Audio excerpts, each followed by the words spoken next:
Today we are reading Giovanna's Work Diary, the work diary of Giovanna, head dream nurse of the hotel, that recounts an accident regarding how a guest encountered an accident while entering the dream.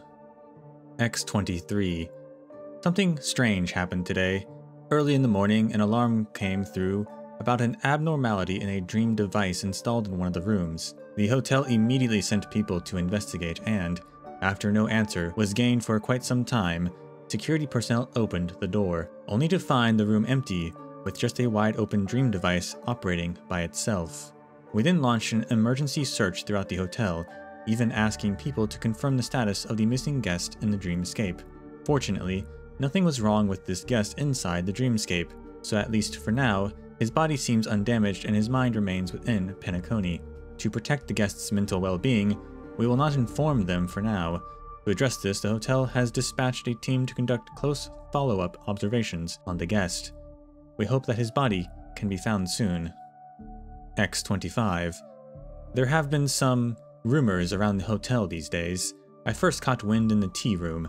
A maid said she could hear a rustling, scratchy voice when passing by that room in the middle of the night, like a rat nibbling on wallpaper. But how could Penacony have rats? Even the kitchen hands started to talk about this later. Apparently, another young waiter sneaked into that room again, and it really was empty inside. But after that, the sound still kept appearing, and it got louder and louder.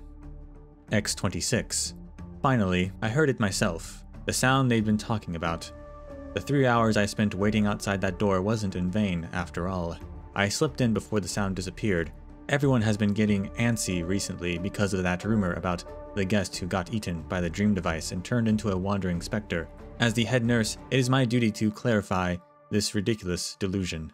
It was a scratchy sound. It rustled like a rat nibbling at the wallpaper, or like an angry ghost struggling.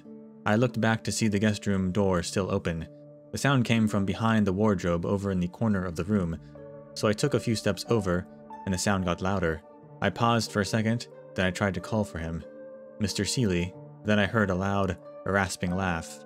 That sound. It was strange, more like an off-tune weak scream or a painful whimper instead of a laughter. I felt my vision going dark, my body freezing, but the sound drifted off after a while, so I bravely took another few steps forward and called out again. However, that sound suddenly stopped. At that time, my curiosity got the better of me, and I leaned over the wardrobe to peer behind it into the gap between it and the wall. I saw a large pair of bloodshot eyes and a set of wriggling white teeth that was both terrifying and sinister. And then I heard a weak, breathy roar saying, "Save me." X28. This morning, the hotel issued a revised guest guideline and dreaming regulations.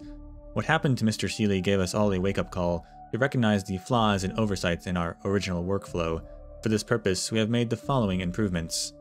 Number 1. Guests with any history of sleepwalking will have additional limb support measures taken while entering the dream to prevent accidents from occurring during sleep. Number 2. The layout of hotel rooms have been optimized to prevent smaller guests, such as the Pepeshi, from getting stuck between any furniture again. As for poor Mr. Seeley, the mental trauma he suffered seems to exceed any weakness caused by dehydration and hunger. The hotel pledges to provide him with the best recuperating environment and the most meticulous care. We sincerely hope he will make a speedy recovery.